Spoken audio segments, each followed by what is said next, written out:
Vamos a hablar de esta primera parte, vamos a explicar el paradigma de ciencia ficción de la película. Entonces vamos a hablar de la teoría del lenguaje aplicada a la película. Vamos a explicar cuál es la ciencia ficción de la película y la semana que viene, ¿vale? Que ya tendré el libro terminado y pues eso, haremos haremos doble análisis arquetípico. Haremos la simbología de lo femenino en la llegada, que es monumental, ¿vale? Y además os servirá como adelanto para el libro. Y haremos el Gran Lebowski, ¿vale? En honor a Zabowski. Entonces, la semana que viene haremos dos análisis arquetípicos. Este también cuenta como análisis arquetípico, lo que pasa es que si no se explica lo de la teoría del lenguaje, la película no se entiende bien, ¿vale? Entonces, la semana que viene, simbología mitológica en el Arrival y simbología mitológica en el Gran Lebowski. Que la verdad es que va a ser bastante interesante lo del Gran Lebowski. Bastante interesante. Así que, por favor, ved La Llegada, los que no hayáis visto, y ved el Gran Lebowski, los que no hayáis visto. ¿Vale? Teoría del lenguaje para mí. Bueno, bien. ¿A alguien no le ha gustado la película de la Llegada? 22-21. El heptápodo. Venga, a ver, le regalo una taza del canal. Sé que todavía no os han llegado las tazas del canal, lo sé, pero le regalo una taza del canal a quien me diga por qué en la película de La Llegada los extraterrestres tienen 7 patas. No sé, a lo mejor no caéis, ¿eh? ¿Alguien lo sabe? Que levante la mano. Yo lo sé. Y que conste que yo estas cosas no las miro, ¿eh? Luego no... Seguro que son así. A veces no, ¿eh? A veces el director pues no se ha enterado. ¿Cuántos sabéis por qué son heptápodos? ¿Por qué tienen 7 patas los extraterrestres? ¿Por qué no 8? ¿Por qué no 6? O 5, que es un número bastante chulo en simbología. ¿Por qué han alcanzado la comprensión de su ser? No, podría ser. Me gusta. Ese es el número 7, pero ese es el número 7 apocalíptico. Este número 7 es un poquito anterior, porque el 7 es el número perfecto. ¿Qué quieres decir con número perfecto? 7, además, en todo caso, es número perfecto en magia. No es un número perfecto, porque no es un número perfecto. Villeneuve sí tiene símbolo, pero... Es Villeneuve. Vale, tiene símbolo, pero no lo sabemos, vale. Porque no hay que buscarle 3 pies al alien, me encanta. No te voy a regalar una taza, pero has estado a punto. Tú lo sabes porque lo buscaste en Reddit. No, te juro que no. ¿Las volvéis a ver para acordaros de cosas? La he visto 100% y solo me acuerdo de la nave negra con forma de huevo flotando. Ya, Riz, lo que tienes que hacer es verlas con atención, ¿entiendes? O sea, una película consiste en que tiene que ser inmersiva, tu experiencia tiene que ser inmersiva. Si no, solamente la percibes, pero no la ves, no la compilas, no la integras, no la representas. No hay vivencia, no hay significación, no hay poética, Riz. Luego que tienes síndrome psicopático, pobrecito mío, ¿cómo no la vas a tener? Es que no pones nada de tu parte. Es broma, Riz. Tiene que ver con tu incapacidad de sumergirte en ciertos contextos. Es así, las cosas como son. A ver, los heptápodos tienen 7 patas porque la película es el mito lunar. Y el mito lunar, la primera forma de mito lunar, es el viaje a los infiernos de Ishtar. Inanna Ishtar, cuya estrella en origen tenía 7 puntas. Para que sea más alienígena, si tuviera 5 sería como una mano humana. Lo raro es que las amígdalas de Bloodborne tienen 7 dedos en las manos. Las 7 fases de la luna. La luna no tiene 7 fases, tiene 9. En realidad. O sea, el número lunar es el 9, no es el 7, ¿vale? La luna nunca ha tenido 7 fases, tiene 9 fases. O sea, mitológicamente tiene 9 fases. Por mucho que se vean 7 lunas distintas o nombremos 7 lunas distintas, la luna tiene 9 fases. ¿Títulos tiene 7 letras? Sí, pero yo creo que eso... Bueno, no sé si eso es intencional. Vete a saber, ¿eh? Lo sabíais. Lo sabíais. Vale, ¿por qué la nave espacial tiene esta forma?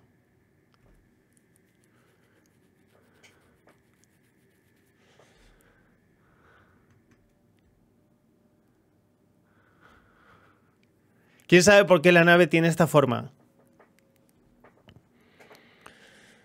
De empanadilla. Porque es un glóbulo rojo. Podría ser, podría ser. Me gusta, me gusta. Me gusta. Lo que pasa es que los glóbulos rojos, salvo que sean falciformes o tengan alguna... Tienen dos convexidades. Tienen dos concavidades. No convexidades, concavidades, perdón. No una.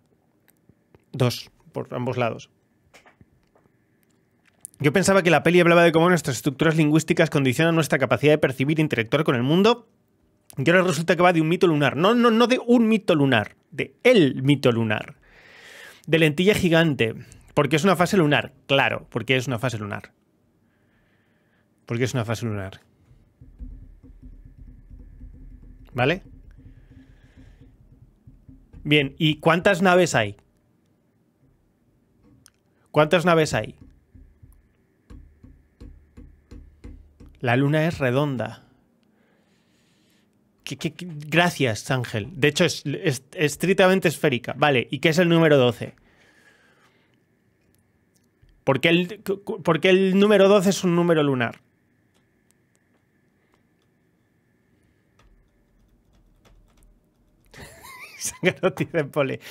¿Por qué el número 12 es un número lunar? Todo esto lo sabéis, ¿eh? Lo hemos dicho. Lo que pasa es que aquí en este canal hablamos de muchas cosas. 12 fases, 12 horas, 12 meses.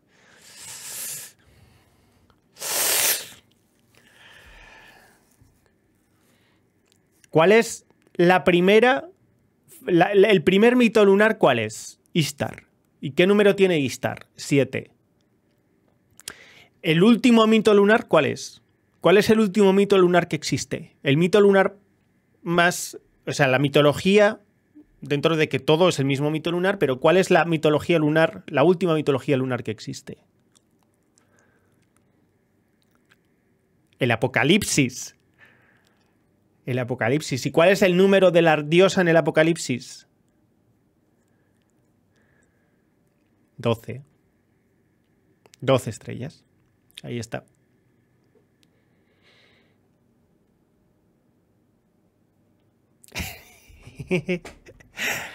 Ahí está, que son las 9 lunares más la Trinidad. Las 12 estrellas, las 12 tribus, el número de la completitud. ¿Vale? El número del ciclo cosmogónico. Lo último del mito lunar. Entonces, la película empieza en Ishtar y acaba en la Reina Blanca, que es la éxersis del Apocalipsis en forma de Virgen María, que es la diosa blanca ascendida a reina. ¿Qué tienen que ver aquí los de asuntos internos? Ahí está. Bueno, pues ¿qué tiene que ver? Pues eso, o sea, que esto es unas pequeñas gotas de la simbología, por si acaso queréis volver a ver la peli con otra mentalidad, ¿vale? Bueno, entonces, ¿cuál es el presupuesto? ¿Es una película ¿es una película de fantasía? Sí, ¿vale? ¿Por qué? Pues es una película de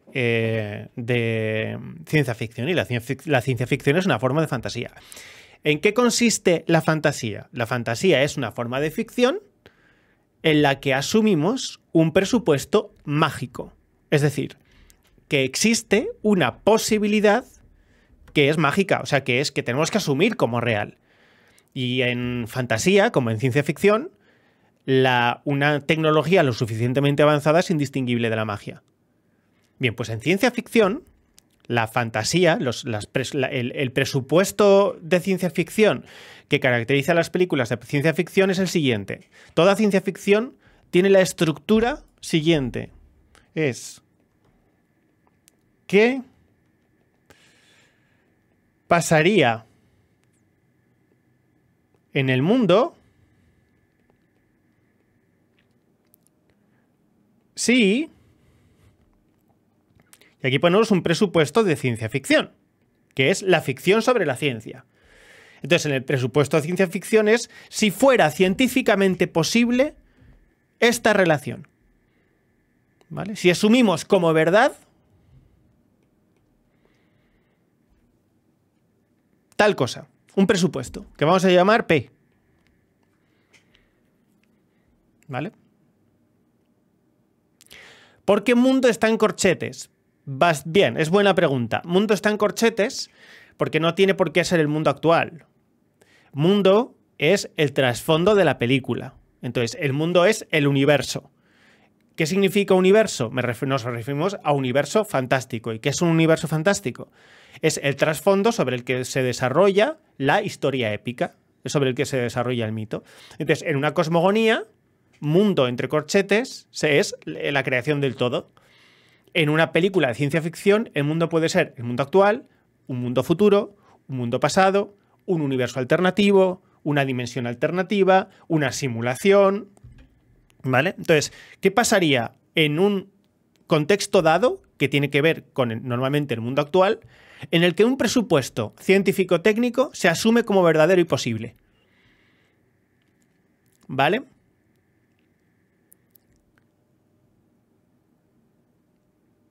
Exactamente, la realidad en la que sucede la historia, eso es, la realidad fantástica. ¿Cuál es el presupuesto?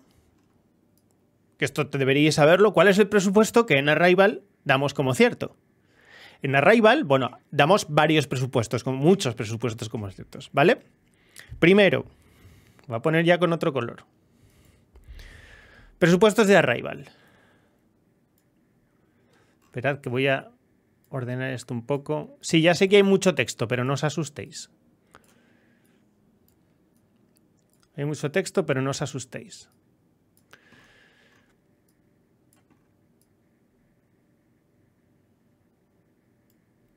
Primero, existen los aliens. Segundo, existe inteligencia.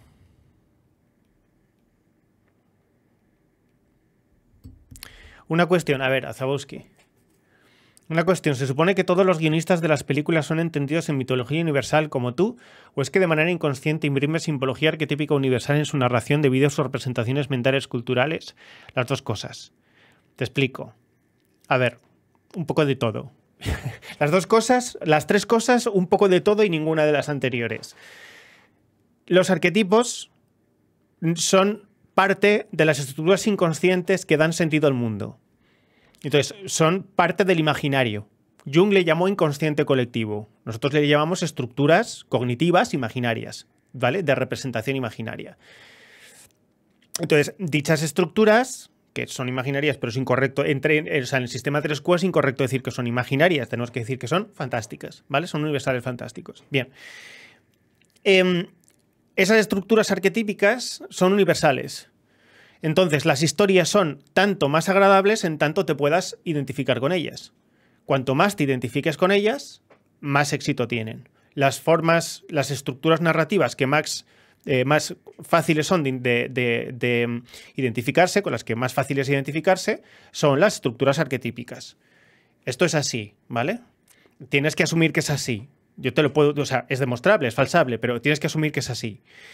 La cuestión es que cuando uno hace cine, pasan varias cosas. Primero, estudia estructuras narrativas. Y entonces, por ejemplo, se estudia el monomito de Campbell. El monomito de Campbell es una forma, una propuesta arquetípica, una propuesta de distribución arquetípica que tiene que ver con historias universales. Pero además, independientemente de Campbell, en las historias mitológicas sobre lo masculino, sobre lo femenino, sobre la ciencia y sobre la técnica, cuando un presupuesto, una ficción se desarrolla bien, por algún motivo terminamos hablando de una estructura arquetípica. Entonces, cuando uno es un buen cineasta, tiene que conocer los mitos y además tiene que dejarse llevar por cierta intuición que le lleva a plasmar bien. Entonces, los guionistas tienen asesores que han leído mucha literatura. Los mismos guionistas han leído muchos mitos, han leído mucha mitología, que la mitología fue la primera fantasía. Entonces se junta todo. Y luego porque son estructuras inconscientes. Que terminan... De hecho, lo vimos en Barbie, cuando analizamos Barbie. ¿Qué se supone que quería hacer la directora de Barbie? Una película absolutamente genial con esa especie de meta... ¿cómo os diría? Metainterpretación sobre la relación entre la psique, la neurosis femenina y la... Ni de coña. Lo que quiso fue hacer una sátira y un guiño que fuera al mismo tiempo un guiño a la ficción y un guiño a las feministas. ¿Y qué le salió? Pues inconscientemente le salió una estructura que explica perfectamente la mentalidad femenina moderna. Inconscientemente, es decir, inconscientemente es involuntariamente. ¿Pero por qué? Porque las historias que tienen sentido no subjetivo. Cuando una historia tiene sentido universal. Por lo tanto, contiene una estructura que se puede interpretar universalmente. Y eso es una estructura arquetípica. O lo que llamamos un arquetipo impersonal. No pasa nada, Azabowski. Sé que estás emocionado porque la semana que viene hacemos el Gran Lebowski. Entonces yo entiendo que estés alterado y que se te vaya la flapa. Vale, pues que existe aliens. Que estos aliens tienen inteligencia. ¿Vale? Eso también lo suponemos. Segundo, suponemos que no se encuentran. Existe P, que es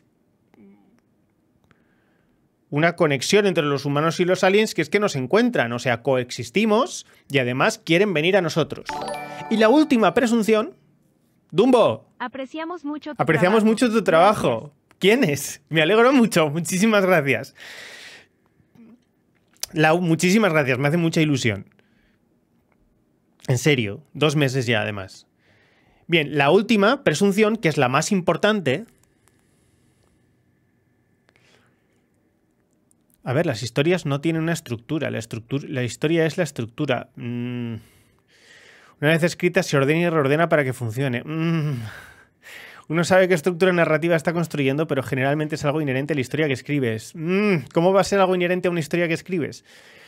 O sea, si es inherente a la historia que escribes, hasta que no la has escrito por completo, no hay, ¿no? Este es un enfoque demasiado pragmático. No... Tendrás que esperar a leer mi libro. Bien, no, la última presunción, que es la más importante y la que da sentido más mitológico a todo esto, es que existe una superioridad y que por lo tanto los aliens tienen superciencia. Superciencia, o si queréis, no se puede decir, evidentemente también tienen superconciencia, pero que tienen superciencia o supraciencia, es que están lo suficientemente avanzados como para saber perfectamente cuál es nuestra circunstancia. Pero es que además, estos aliens no solamente saben cuál es nuestra circunstancia actual, sino cuál ha sido nuestra circunstancia pasada y cuál va a ser nuestra circunstancia futura. Es decir, son omniscientes respecto a nuestro mundo. Los aliens tienen omnisciencia respecto a nuestro mundo. ¿Vale? Y esa superciencia es, en todo caso, omnisciencia respecto a nuestro mundo. O sea, su mayor dominio de la ciencia, su mayor dominio de la técnica y su mayor ciencia, ¿vale?, les hace omniscientes respecto a nuestro mundo. O sea, superscientes.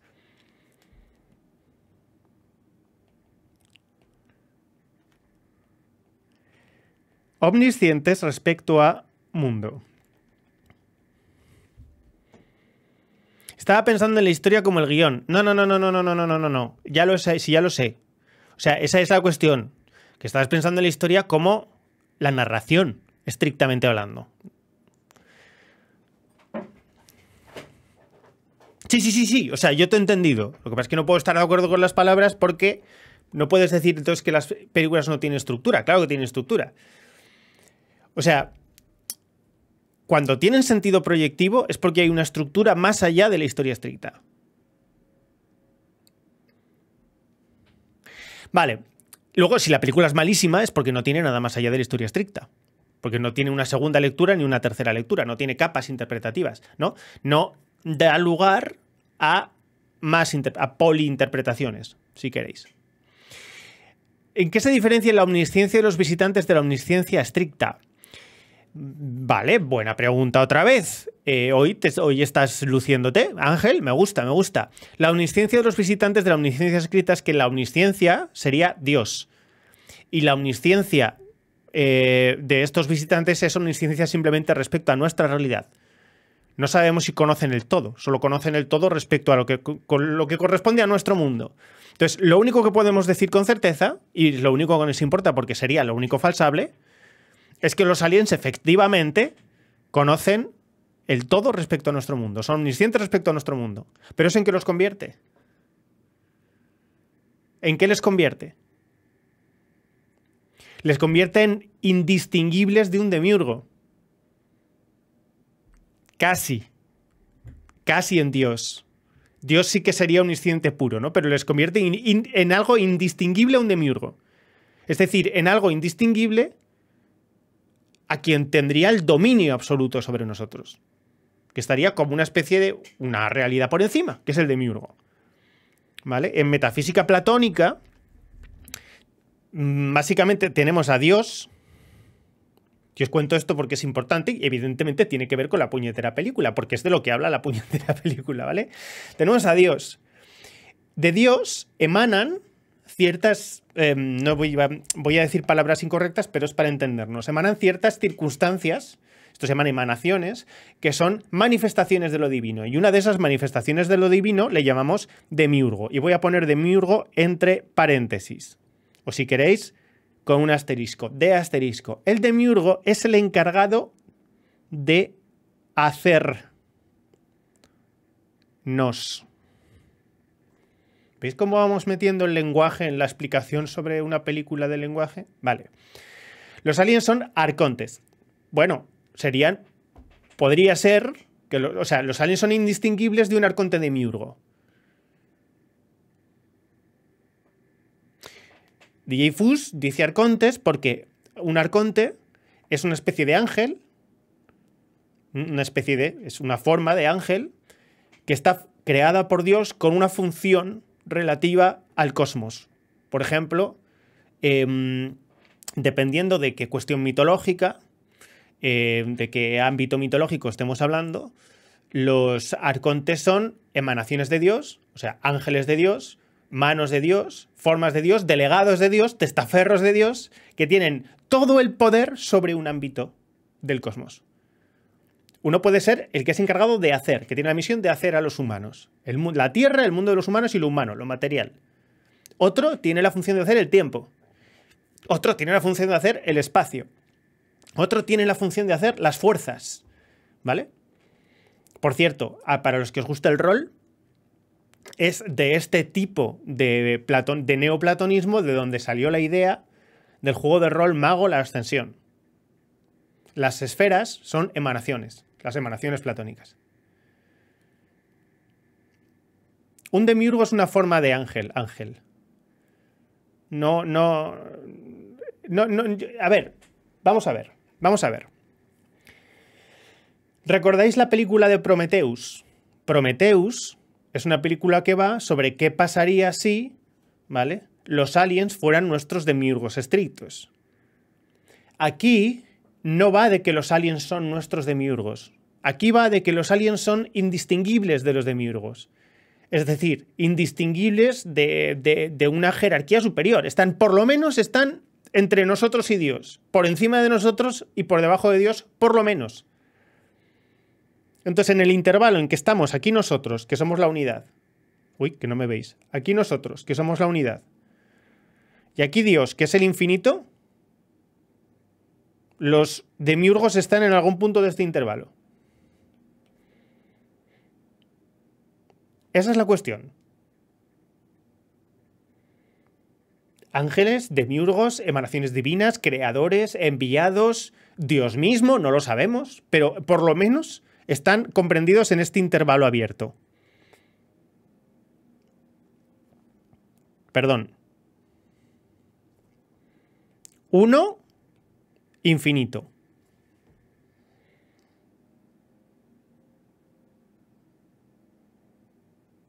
¿Cómo te gusta representar con fórmulas lógicas? Es importante si queremos entender el 3Q. ¿Dudas hasta aquí? No es coña, dudas hasta aquí. Porque aquí la cosa se complica. Un poquito, solo un poquito. De verdad, solo un poquito. Ninguna duda, vale, perfecto. ¿Alguien quiere preguntar algo? Me refiero a Ángel. Voy a beber agua para aprovechar mientras Ángel se piensa la pregunta.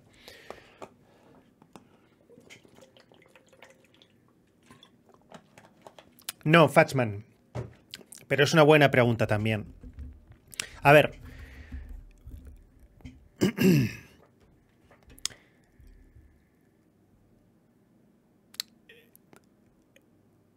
Depende de la mitología, Fatsman. En la judaica postmedieval, sí.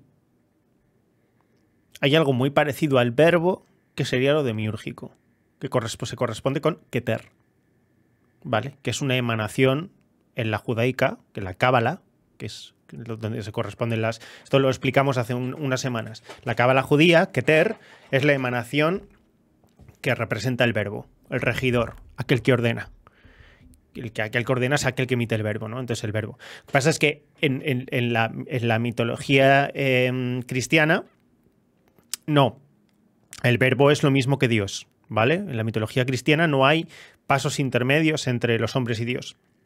Intermedios no. Alternativos sí. Intermedios no. ¿Vale? Existen... Bueno, da igual. Los ángeles serían intermedios, pero no son intermedios en la misma línea, porque es que simplemente son otra sustancia, porque los ángeles son criaturas espirituales y los humanos no. Los humanos tienen espíritu y además tienen cuerpo, ¿vale? Bien. No nos voy a explotar la cabeza, no nos va a explotar la cabeza. Estoy demasiado aturdido como para tener alguna duda concreta. Hombre, Metalion, pero estás aturdido... Ah, pero no por esta explicación, porque esta explicación por ahora no es aturdidora. Considero, vamos. Vale. Tranqui, Metalion. Bueno. Ya tenemos algunas de las presunciones. En el cristianismo no hay hipostasis. Sí, en el cristianismo sí hay hipostasis. Bueno, a ver.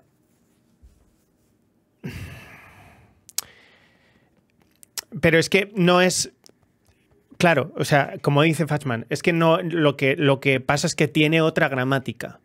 O sea, tiene otra distribución emanatoria. Entonces sí que hay hipostasis, claro que hay hipostasis. ¿Vale? Take me for the girl. Hola, llegué aquí por la etiqueta psicología. Soy TJ. ¿Quién es TJ? Ah, que te llamas TJ. Hola, TJ.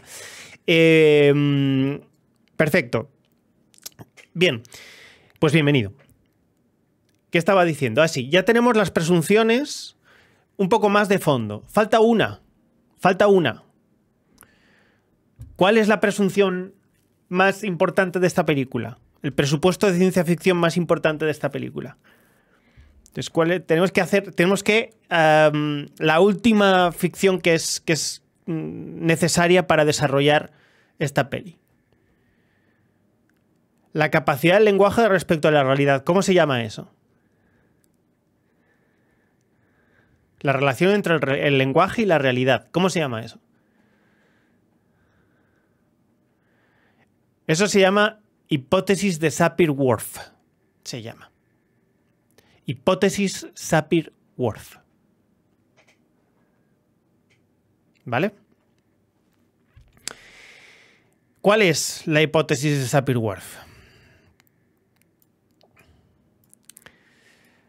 La tesis de Whorf, o hipótesis de Sapir-Whorf, es un paradigma científico que postula. ¿Qué significa postula? Postula dice... Yo creo que tal cosa. Vamos a ver qué ocurre, ¿vale?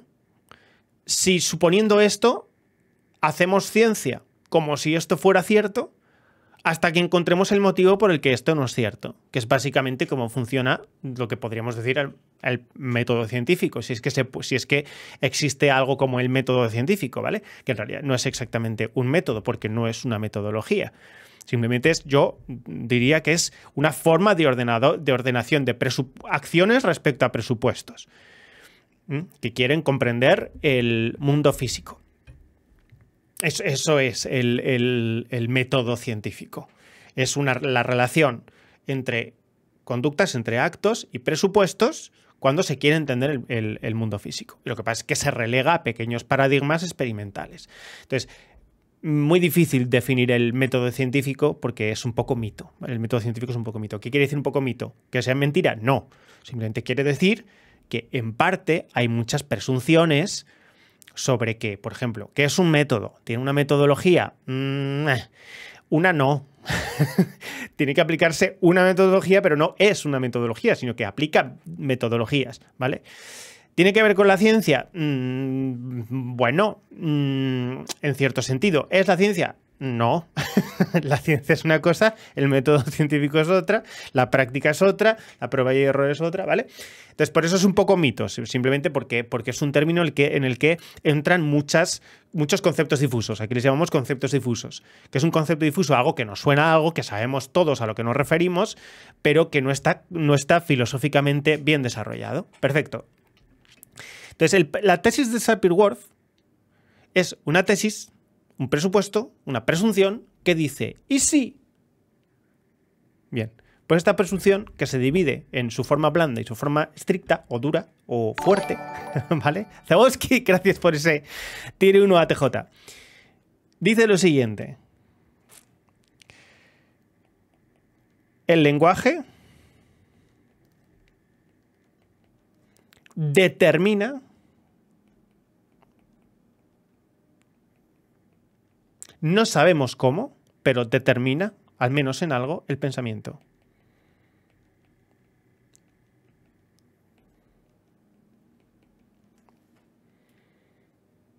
Por lo tanto, la forma del lenguaje cambia la forma del pensamiento.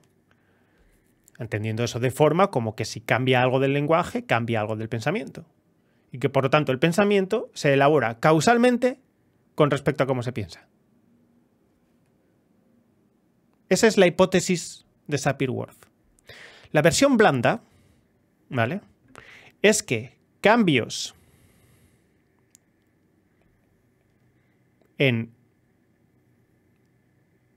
L mayúscula, cambios en el lenguaje, provocan cambios en el pensamiento.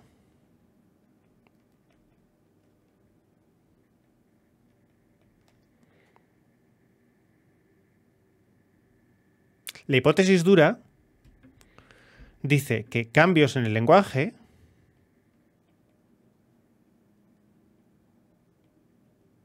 provocan cambios en la realidad. Significa que percibes la realidad diferente si tienes un lenguaje diferente.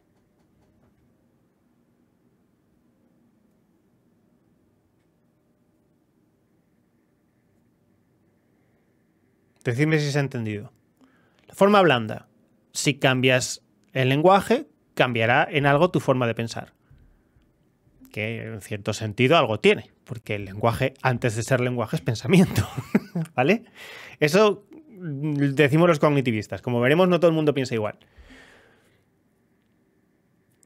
Y el paradigma estricto o fuerte, que dice cambios en el lenguaje provocan cambios en la capacidad, en la percepción del mundo, en la percepción de la realidad. Por lo tanto, tu realidad está determinada por tu lenguaje. Tu realidad quiere decir la percepción de la realidad. Tu relación con la realidad está determinada por tu lenguaje. Completamente determinada por tu lenguaje. Evidentemente hay un montón de puntos intermedios. ¿Ok? ¿Dudas? ¿Dudas hasta aquí? Ok. Vale, todo bien. Os estáis portando bien, os estáis portando bien. Me gusta, me gusta. Estáis ahí pensando. Bien, pues ese paradigma ¿vale? Es el paradigma de ciencia ficción que asume la película. La película asume la hipótesis dura o estricta o fuerte, la hipótesis fuerte de Sapir-Whorf, que es que dice que si cambiáramos el lenguaje y aprendiéramos un lenguaje nuevo, veríamos las cosas de forma nueva. Si encontráramos un lenguaje de aquellos que tienen omnisciencia, nos volveríamos omniscientes. ¡Ah, amigos! O sea, que la película va de unos protagonistas que aprenden un lenguaje. Y aprendiendo ese lenguaje, su conciencia sube de nivel. ¿A qué nivel? Al nivel de los que están por lo menos inmediatamente superior, que son los extraterrestres. Ergo, la película presume que si aprendemos un lenguaje, el lenguaje de los extraterrestres, heredaremos o aprenderemos o desarrollaremos la cognición de los extraterrestres o la comprensión del mundo de los extraterrestres. ¿Vale? Bien. Esto no pasa. Sabemos que hay ciertas variaciones lingüísticas que hacen que la mente sea más propensa a unos tipos de estructuras gramaticales que a otros tipos de estructuras gramaticales. Entonces, la relación entre la mente y el lenguaje, ¿vale?, se llaman teorías de lingüística. ¿Vale? Si pensamos en el lenguaje, ¿cómo podemos separar esos dos momentos? ¿Cómo que si pensamos en el lenguaje? Nadie ha dicho que pensemos en el lenguaje. Esa no es la presunción. La presunción ha dicho que el lenguaje cambia el pensamiento. Nadie ha dicho que pensemos en el lenguaje, ¿eh? Vale, entonces tú dices, si el lenguaje y el pensamiento fueran una identidad o tuvieran algún tipo de relación isomórfica, es decir, que esto es la siguiente que iba a explicar, si toda la cognición es al fin y al cabo lenguaje en potencia, ¿vale? Si toda la mente es lenguaje en potencia, que no es verdad, pero si toda la mente es lenguaje en potencia, ¿cómo podemos separar esos dos momentos? Es decir, ¿no se produciría simultáneamente un cambio en el lenguaje y en la percepción? Bueno, a ver. Primero, la primera premisa es falsa, pero asumiéndola como verdadera, la premisa subsiguiente es absolutamente independiente. La película, porque lo segundo puede ocurrir sin lo primero. La película te dice que conforme tú vas desarrollando un lenguaje y vas aprendiendo un lenguaje nuevo, mientras aprendes una forma nueva de expresarte, aprendes una nueva forma de comprender. Porque aprender, para esta la hipótesis dura de Sapir-Whorf, dice aprender lenguaje es aprender estructuras nuevas. Es aprender capacidades, formas, es aprender formas de comprensión diferente. Claro, eso asume que la comprensión depende del lenguaje y sabemos que eso no es así. La comunicación depende del lenguaje, pero la comprensión no.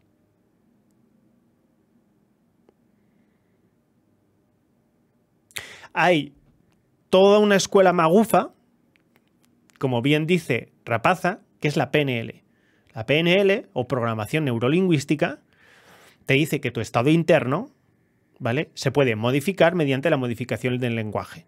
Eso no solamente no es verdad, sino que cuando es verdad, ocurre por un fenómeno que lo explica muchísimo mejor que la hipótesis de Sapir-Whorf, que se llama feedback. El feedback es la capacidad psicológica que tenemos de evocar estados psicológicos voluntariamente y que esos estados psicológicos sustituyan a otros, que es básicamente la alquimia de toda la vida, que de la que hemos hablado aquí. ¿Vale? Alquimia barata, que es que si te concentras en positivo, terminarás sintiendo positividad. Si tú te cuentas a ti, te dices palabras bonitas, la parte afectiva de esas... Si tú piensas cosas bonitas, la parte afectiva de esas cosas bonitas terminará forzando a que la negatividad que tú tienes se vaya retirando un poco. Es decir, que tú puedes forzarte estados internos. Pero ese es el motivo por qué la programación neurolingüística funciona. Porque la componente afectiva del pensamiento, y el lenguaje en realidad es pensamiento, pero muy sintetizado y además muy explicitado, que el lenguaje sea algo que parece que es únicamente formal, el lenguaje también tiene connotación afectiva y también tiene connotación imaginaria. Entonces, decir palabras bonitas terminará recordándote cosas bonitas y terminarás evocando cosas bonitas, y las cosas bonitas te ponen afectivamente bien, ¿vale? Entiendo que estamos hablando del lenguaje en sentido amplio, no del lenguaje en un sentido gramatical. La ciencia es un... No. ¿Por qué entiendes que estamos hablando del lenguaje en sentido amplio? No, estamos hablando del lenguaje en sentido lingüístico. No estamos hablando del lenguaje en sentido sistema formal. Es que un sistema formal no es un lenguaje, un sistema formal no es un sistema formal. Un lenguaje es una forma muy estricta de sistema formal, muy particular de sistema formal, ¿vale? Que tiene además un lexicón a veces cerrado y a veces abierto. Los lenguajes que no son lingüísticos, los lenguajes que son sistemas formales, no tienen lexicón. Tienen símbolos y relaciones entre símbolos, pero no tienen léxico. No, la película no va al lenguaje en sentido filosófico, va al lenguaje en sentido lingüístico. Por eso el stream se llama Lenguaje de la Diosa. Bueno, debería llamarse el Lenguaje de la Diosa. Que al final no sé si he puesto ese título o cuál.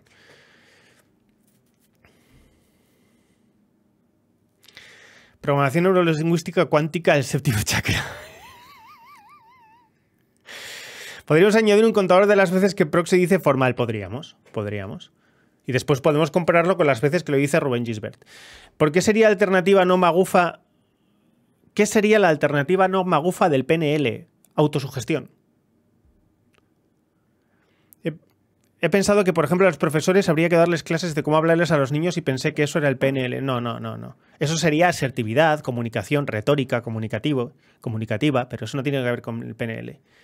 PNL es una disciplina pseudocientífica, o una disciplina, simplemente, sí, pseudocientífica, que dice que cambiando el lenguaje puedes cambiar tus estados internos, lo cual el dominio de... O sea, sí, es una especie de forma parte del New Age, la psicología positiva, pero que ya se está empezando a mezclar con la neuromagufería, que dice básicamente que no deja de ser New Age, o sea, magia, mente sobre la materia, pero con toques técnicos. Los toques técnicos son que si las neuronas no sé qué, y que si tú manejas el lenguaje terminará manejando tu realidad. Dice, bueno, pues mira, eso no es así, ¿vale? O sea, básicamente es una forma cientificista postmoderna de decir mente sobre la materia, que es el presupuesto de la magia. El lenguaje progre funciona de esa manera, resignificando términos que quieren dificultar la comunicación, dificultar el pensamiento. ¿No sería la prueba de que tendría ser tiene la verdad? No, en absoluto. Es exactamente todo lo contrario. Si esa fuera la prueba, el cambiar el lenguaje cambiaría el pensamiento, y no lo está cambiando. Porque entonces significaría que, o sea, para que... es que, de verdad, Ángel, para que... Es que, o sea, yo creo que es que... pásate el descafeinado, querido. Vamos a ver. La neolengua progre es precisamente lo contrario. Lo que hace es limitar el pensamiento. Entonces, no cambia el pensamiento, lo limita. Lo que hace es subsumir en un término un montón de otras cosas. Entonces, lo que hace es quitar lingüística, elimina el lexicón. No lo cambia, elimina el lexicón. Entonces, no cambia la forma de pensar. Lo que hace es que se piense menos, se reducen las categorías lingüísticas. Entonces la gente mete categorías cada vez más difusas, pero no cambia la forma de pensar. Sobre todo es que tú estás hablando, cuando dices pensamiento, estás diciendo pensamiento explícito. Y el pensamiento no es pensamiento explícito. Y la hipótesis de Sapir-Whorf dice que cambiando el pensamiento cambia la forma de pensar, pero que también puedes cambiarlo en positivo. Evidentemente la gente que no tiene lenguaje tiene menos capacidad mental que la gente que sí. Porque el lenguaje es una forma de procesamiento simplificado. Es una forma ágil de manejar ideas. A ver, pero por ejemplo, si yo no tengo un concepto lingüístico que me diga lo que es un árbol, puede darse el caso de que yo perciba la materia que compone lo que sería el árbol, pero no podría percibir el árbol propiamente dicho. ¿Me explico? Sí, pero no es correcto. Tú percibirías el árbol. Lo que no percibirías es la relación de tu representación de árbol con tu representación lingüística de árbol. La gente, eso es el presupuesto que dice que lo que no se nombra no existe, y no es cierto. Lo que no se nombra no existe como concepto lingüístico, pero existe de otras muchas maneras, existe representacionalmente. A ver, es interesante, pero no es así. Eso es, por cierto, eso es muy estructuralista. Por tu parte, además, Matria. A ver, bien, os veo pensar. Me gusta. Bien. Que no es así, lo podríamos debatir. Bueno, puedes debatirlo si quieres y puedes debatirlo conmigo. Si bates conmigo, vas a perder. Porque no puedes defender eso, ¿vale? Sin decir que la percepción depende de la cognición. Tú has dicho percepción. ¿Cómo no vas a percibir el árbol? El árbol es perceptible en sí mismo. No depende de la idea que tengas sobre el árbol. Otra cosa es que la conceptualización de árbol sea diferente con y sin el léxico aplicado a árbol.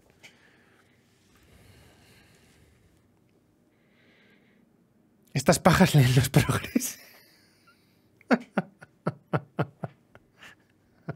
¿Cómo no vas a percibir la realidad por el hecho de que no la nombres?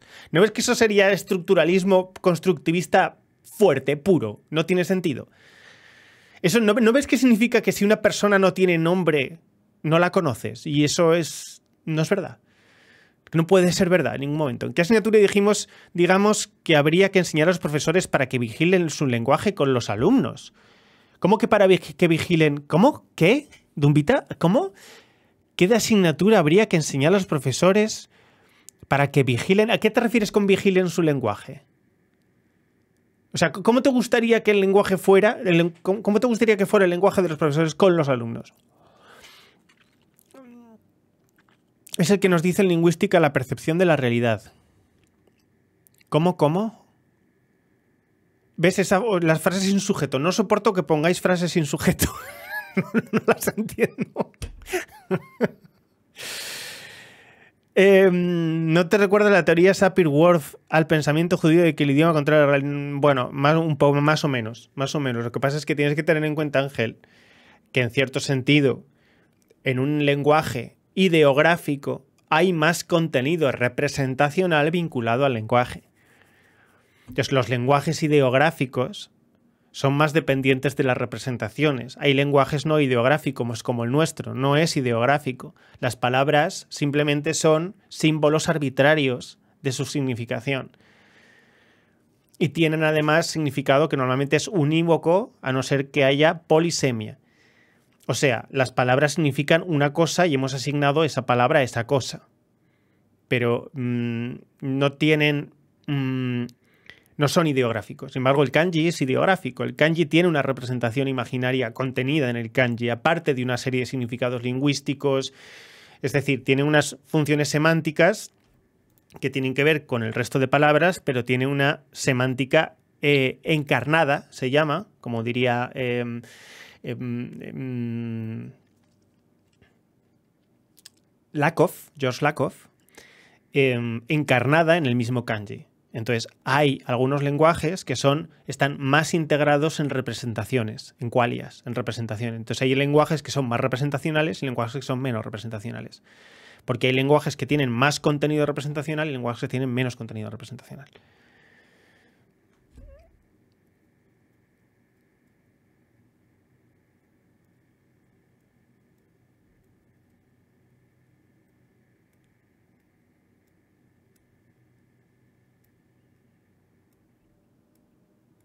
El hebreo es ideográfico.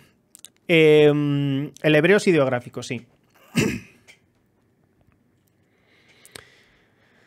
El hebreo es ideográfico. No, el hebreo es ideográfico. Da igual que sea un jeroglífico. Un jeroglífico es una cosa y un idioma ideográfico es otra.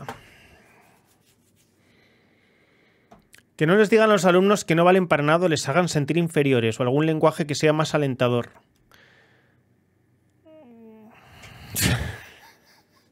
O sea, pero tú lo que quieres es que los profesores no sean gilipollas. No quieres que moderen su lenguaje, quieres que moderen su carácter, ¿no? Su temperamento, quieres que moderen. Eso no tiene que ver con el lenguaje de un Vita, tiene que ver con lo que dices. Puedes tener un lenguaje correctísimo y humillar a alguien. Entonces no es un problema de lenguaje. Por ejemplo, yo puedo deciros que sois gilipollas y aquí nadie se siente ofendido. Pero puedo haceros sentir como gilipollas. Entonces no depende del lenguaje.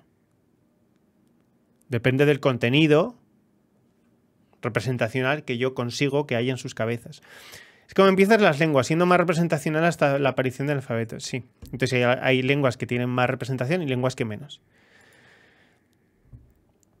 Si tienes un lenguaje incorrecto, ¿qué quieres decir con lenguaje incorrecto? ¿Cómo que lenguaje incorrecto? O sea, te refieres inapropiado. Es que cuando dices incorrecto, ¿a qué te refieres? Me estoy refiriendo a lenguas tipo indoeuropeo más antiguas. No todas las lenguas, Witwitch. Porque toda la comunicación es primero gráfica, siempre.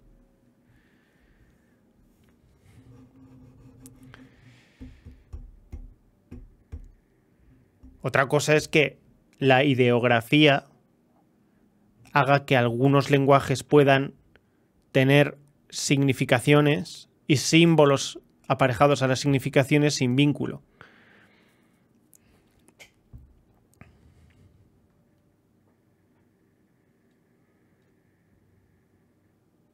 Pero si tú has dicho el lenguaje correcto. Sí, pero yo sí sé a lo que me refiero. Lo que necesito es que te expreses tú. Eres tú la que se tiene que expresar para que yo lo entienda.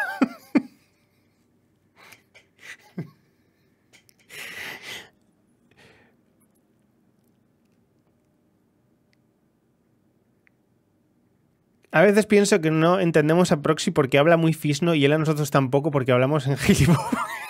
¿Pero qué dices, tío? Bueno, vamos a ver.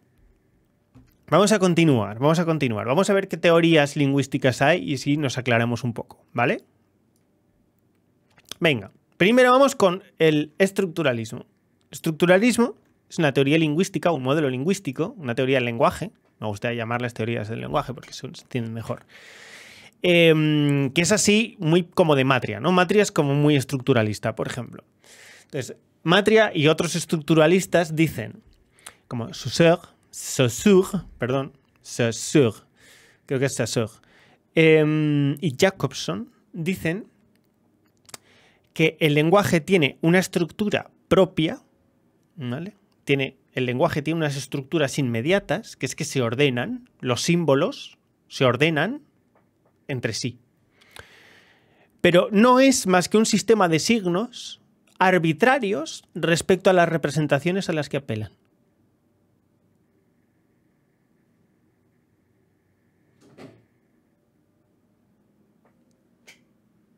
Creo que tengo un gato liándola por ahí.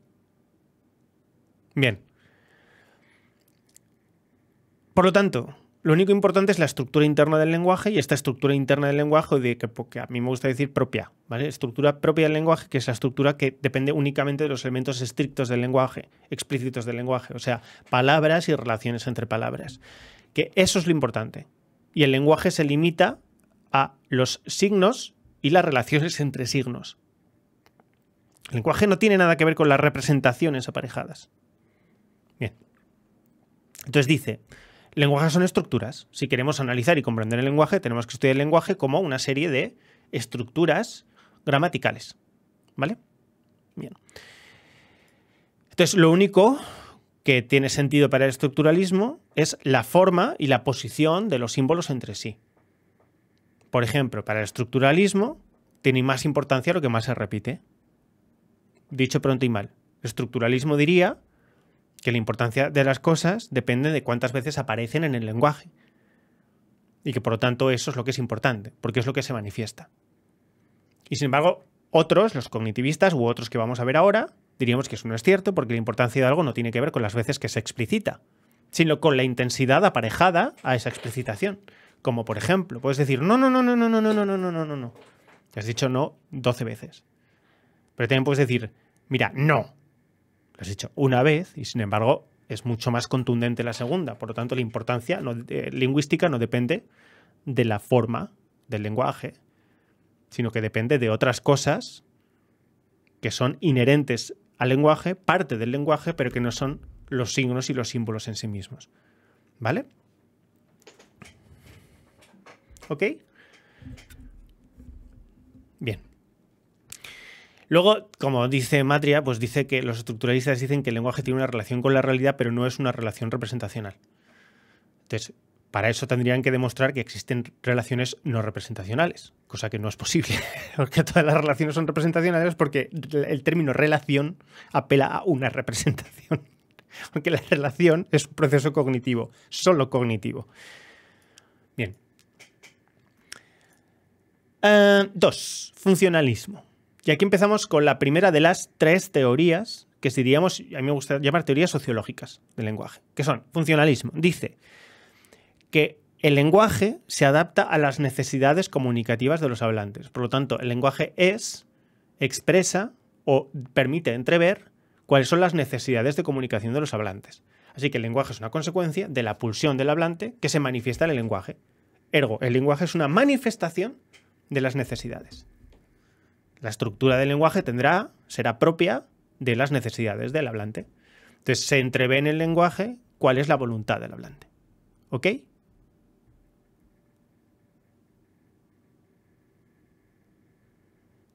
¿Sí? Vale. Entonces, ¿qué es importante? El contexto. Entonces, tienes que tener siempre en cuenta el contexto del hablante, que sin contexto del hablante no puede haber una interpretación o una comprensión correcta del lenguaje. ¿Vale? Porque aunque por mucho que el lenguaje sea una manifestación del hablante, para entender lo que tienes que hacer no es entender el lenguaje, sino al hablante. Tiene sentido, porque en cierto sentido es evolutivamente así. El lenguaje se ha desarrollado como una herramienta dada la necesidad de comunicación, de síntesis representacional entre individuos para comunicarse de forma lo más rápida posible, lo más eficiente posible, ¿vale? Entonces, ¿qué es la comunicación? Es la transmisión de representaciones. ¿Ok? Luego, la pragmática, que es otra teoría social. Estudia cómo el contexto influye en la interpretación del significado. Dice, el significado es una cuestión del contexto, entonces es irrelevante el símbolo. Lo verdaderamente relevante es la situación comunicativa y qué es lo que está ocurriendo entre hablante, emisor y entre hablantes, emisor y receptor o emisor y receptores, y que todo va a depender del contexto. Entonces, que las herramientas pueden ser arbitrarias, completamente arbitrarias, y que el contexto lo es todo. A ver, dice, para ser representacional tendrías que saber lo que está representando. Tendrías que tener acceso directo a la realidad y eso ya es una petición de principio. No, lo que es una petición de principio es decir que no hay ningún acceso a la realidad. Eso sí que es una petición de principio.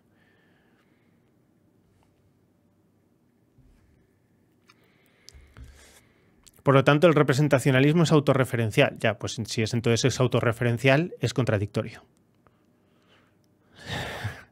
Y si es anticontradictorio, no es verdad. Filosóficamente no funciona.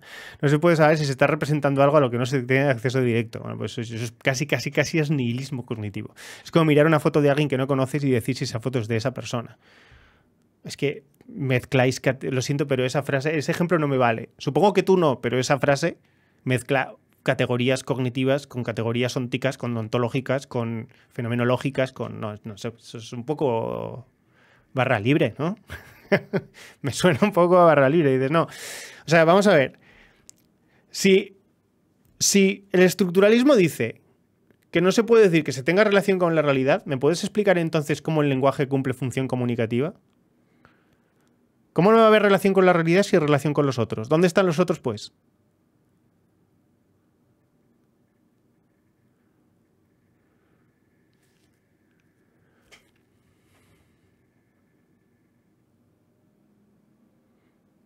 ¿Y cuál es la relación si no es representacional?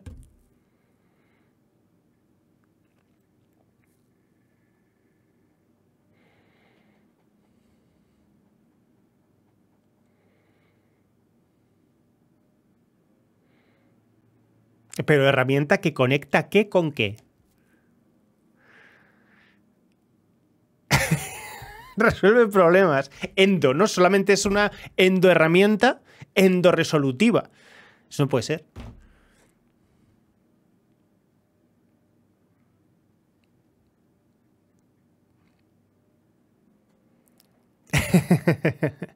Ya debatiremos. De hecho, un día te subes, ya te hemos dicho, un día te subes, tío, y como debates conmigo, si quieres.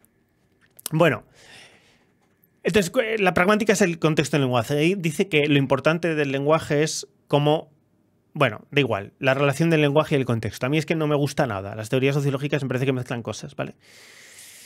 Y luego, por último, la sociolingüística, que es la última de estas tres así más sociales. Dice que examina la relación entre el lenguaje y la sociedad, ¿no? Entonces, incluye cómo la variación lingüística refleja divisiones sociales, culturales y de identidad. Estudia dialécticos, cambio lingüístico, bilingüismo. Dice que el lenguaje es una cuestión de contexto cultural. Claro, es un poco, como toda teoría sociológica, pues un poco de eso, ¿no? Decir, no, diferentes culturas tienen diferentes lenguajes. Dices, ya, ya, y ropa también, claro. Y dices, bueno, pues eso. No, como veis, no me gustan porque no tiene nada que ver con lo que yo estudio. Absolutamente nada que ver. Y luego quedan otras tres muy interesantes. Primero, aquí la cosa se empieza a poner interesante. Chomsky. Viene Chomsky y dice, bueno, los estructuralistas son todos unos petardos, no tienen ni idea. La capacidad de producir y comprender el lenguaje está innatamente preprogramada en el ser humano. Lo cual es cierto, completamente cierto. Se centra en la gramática universal y en la capacidad de los hablantes para generar un número infinito de oraciones a partir de un conjunto finito de reglas. Chomsky dice, existe una especie de lenguaje interno. Por lo tanto, unas estructuras internas que son, podríamos llamar mentales, que es el idioma de la mente. Entonces, el lenguaje está en la mente. Es una función de la mente. Existe una gramática fundamental universal que es el lenguaje. Y todo lo demás son composiciones sobre esa gramática, que son adiciones de contextos, signos, símbolos, etc. Pero que con la misma capacidad lingüística inherente a todo ser humano, aunque no se haya aprendido el idioma, esa capacidad lingüística ya te permitiría procesar un número infinito de oraciones, o sea, de trocitos de lenguaje con contenido completo, un número infinito de oraciones. Por lo tanto, existen un número de reglas finitas, pero que tienen lo que se llama capacidad de procesamiento recursivo. Y es que con un número finito de cosas, puedes componer infinitas metacosas. Y eso técnicamente es cierto. Bueno, no sé si infinito. En tiempo infinito sí, evidentemente. Entonces, físicamente sí. ¿Qué pasa? Que es un poquito demasiado complejo la relación entre el generativismo chomskiano y las teorías computacionales de la mente. Bueno, entonces es muy interesante. Primero porque es cierto, ¿vale? En parte es cierto. Luego hay muchas cosas que tienen una crítica por aquí, otras que ya están más o menos un poquito, ya empiezan como a desmentirse, otras pues no se sabe muy bien, otras no molan demasiado, otras son un poquito demasiado felices, otras están muy bien y algunas son completamente ciertas. Por ejemplo, está claro que el lenguaje está en la mente. Todos los cognitivistas sabemos que el lenguaje está en la mente. No hay ningún cognitivista que diga, no, el lenguaje se aprende. Ninguno. ¿Vale? Bueno, que yo sepa, ningún cognitivista serio. Bien. Luego está los que vienen después de Chomsky, ¿vale? Que me gustan, que son los psicolingüistas.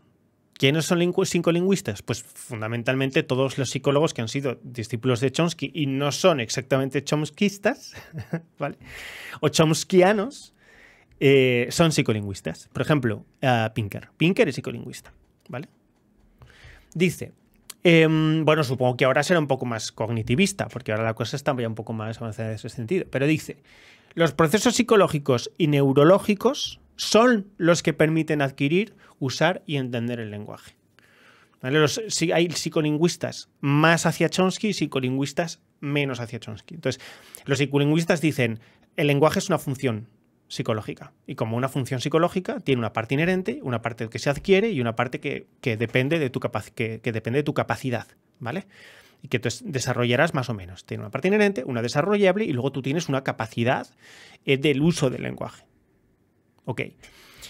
Se interesa por temas como percepción, producción del habla, memoria lingüística. Entonces, lo que estudia son esas estructuras biológicas que permiten producir el lenguaje y las estudia como procesos biológicos en tanto biocomputación. Es decir, lo ve como intenta describir el lenguaje como un fenómeno de módulos cerebrales haciendo funciones de computación lingüística, por así decir. Que no se puede decir que sea computación porque no estamos a ese nivel, pero como protocomputación.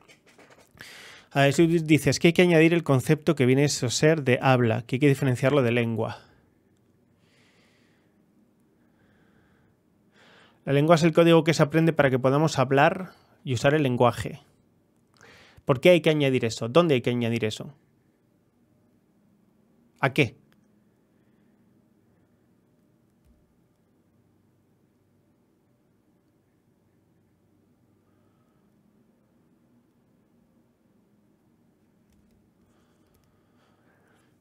Bueno, bien, o sea, los estructuralistas diferencian entre lengua y habla, sí.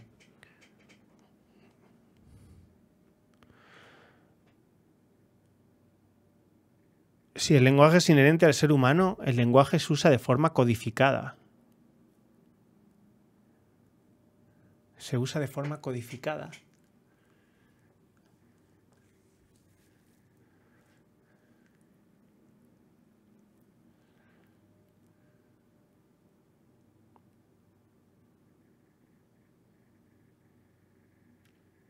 Creo que me he perdido. Perdóname, Sweet Beach.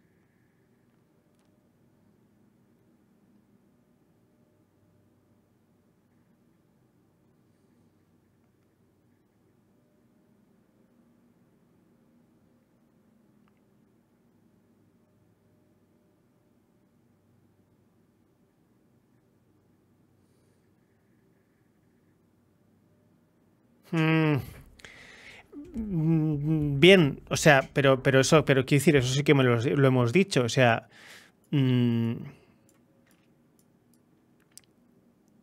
creo que eso sí que lo hemos dicho. Creo que lo hemos dicho.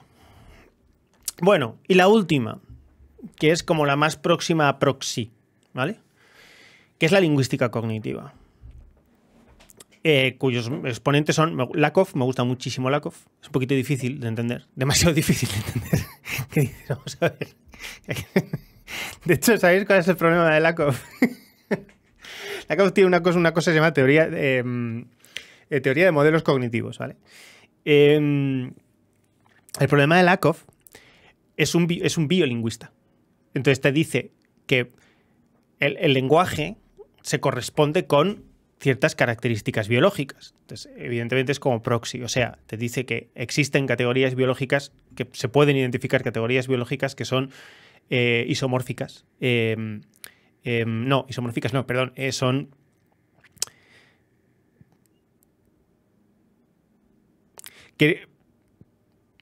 ¿Cómo os diría? A ver, Lakoff dice... No sé si hay gramática generativa, pero está claro que hay categorías lingüísticas que están originadas en categorías biológicas. O sea, Chomsky dice, la gramática generativa es ese sistema de normas súper hiper abstractas y fundamentales y primarias de las que después, conforme vamos explicitando, va saliendo el lenguaje. Y Lakoff dice, yo eso no sé. Tal vez sí, tal vez no. Pero lo que está claro es que los modelos de lenguaje explícito, las frases, las palabras, las gramáticas, tal, corresponden a categorías biológicas. O sea, hay alguna correspondencia entre el lenguaje, la estructura del lenguaje explícito, las palabras, las frases, la gramática, y el pensamiento. Yo también creo eso, ¿vale? Supongo que por eso me gusta mucho Lakoff. Ni siquiera estoy seguro de... Yo creo que lo pienso por Lakoff, que eso también puede ser, ¿vale? No solamente análogas, porque no estamos haciendo una relación de analogía. Estamos haciendo una relación por la cual el lenguaje explicita en categorías formales Categorías que antes de ser formales eran biológicas, es decir, existen dentro de la mente y que no se puede no pensar sin esas categorías. Eso es un modelo cognitivo.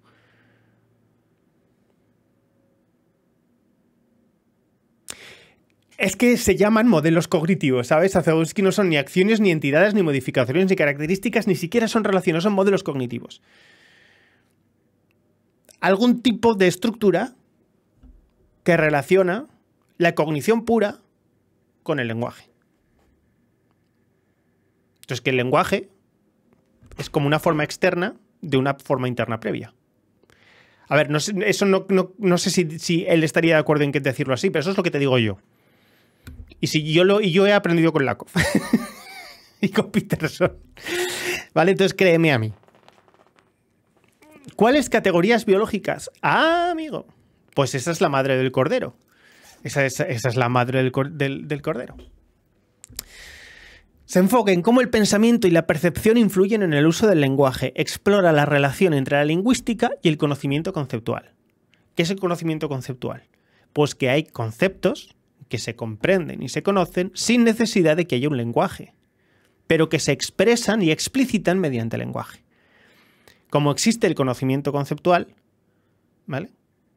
El conocimiento conceptual serían las categorías biológicas. ¿Por qué son categorías biológicas? Porque existen biológicamente, o sea, existen en las neuronas, no dentro de las neuronas, sino existen en el cerebro. Es como si, imagínate que tienes un conjunto muy pequeñito de neuronas. Pues un conjunto muy pequeñito de neuronas te va a dar para expresar unas categorías muy simples. Pero van a ser categorías. Por ejemplo, las formas de los sistemas, los seres vivos con sistema nervioso más simples que existen son los nematodos. Las lombrices. Perdón. ¿Vale? Entonces, las lombrices son seres que tienen, o sea, un alto número de lombrices no tiene vista. Sabemos que cuando los seres vivos empiezan a desarrollar visión, la complejidad neurológica crece a partir del desarrollo de la visión, crece exponencialmente. Entonces, como dice Sangarot, aunque no sea frío, calor, luz, oscuridad, no, tampoco estamos seguros de que puedan ser representaciones, pero serían categorías biológicas.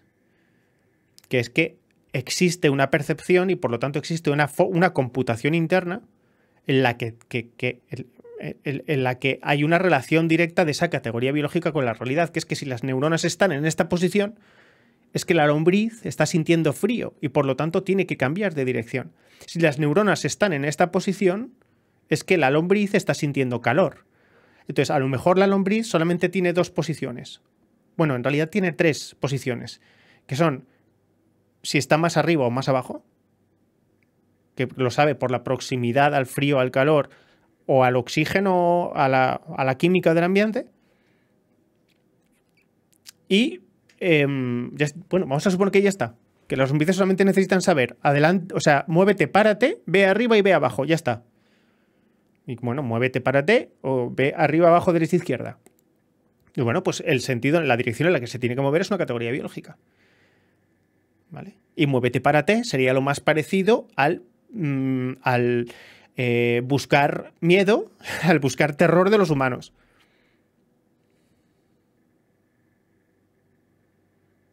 Lo estoy explicando, Ángel. Mientras estás escribiendo esa película, lo estoy explicando.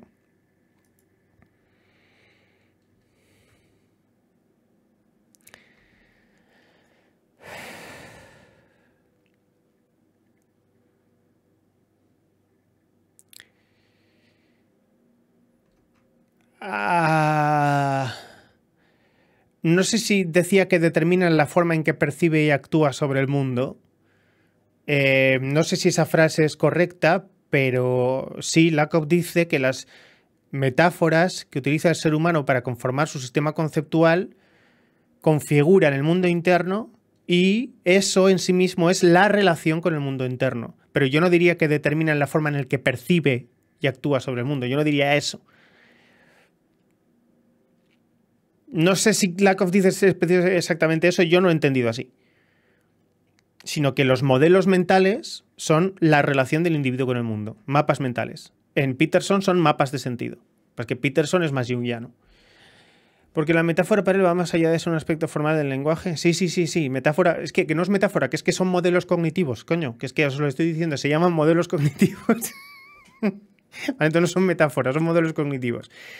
¿Ok? Que son relaciones puras. Que después, sobre las que después se coloca la semántica o el lexicón.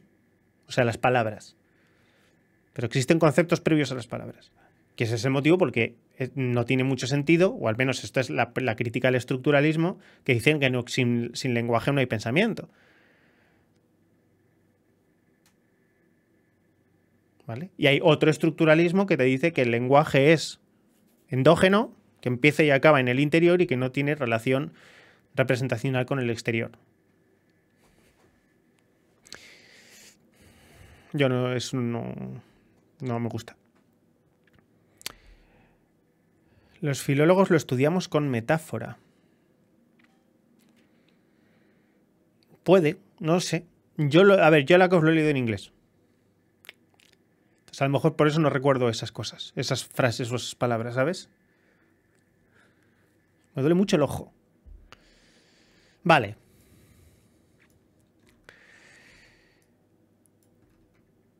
Volvemos a Arrival, que es de lo que habíamos venido a hablar.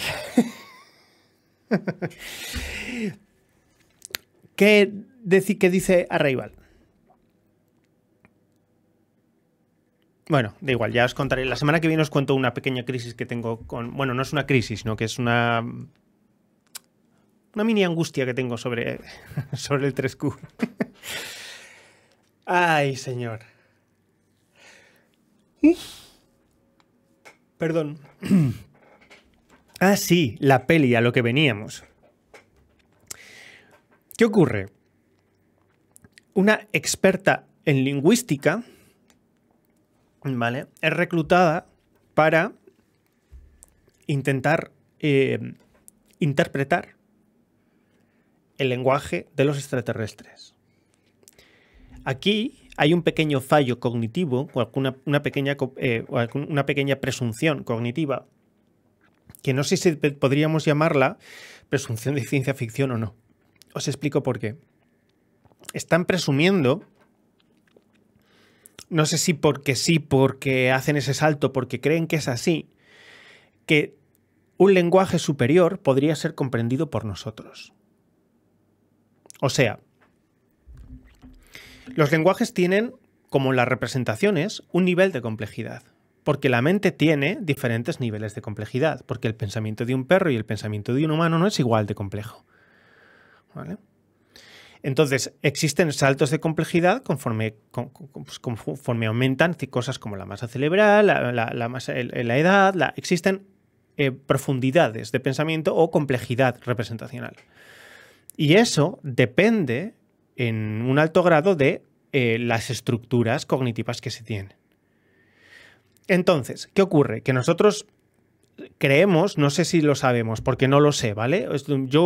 Todo a partir de aquí es un poco creencia, por lo tanto no estoy seguro, y alguien que sepa más que yo, pues que venga y me corrija, por favor, pero no estoy seguro de esto que voy a decir. Pero fijaos, es interesante. Vamos a asumir que el ser humano ha alcanzado la máxima cualidad computacional que puede alcanzar. Es decir, que con más neuronas, con más cerebro y con otra composición cerebral podría hacer cosas diferentes, pero no cualitativamente mejores. Es decir, que no podría comprender, que no tendría, digamos que si el lenguaje es la cúspide de la evolución mental, ¿vale?, se podría perfeccionar el lenguaje, pero no puedes hacer algo que sea más que lenguaje.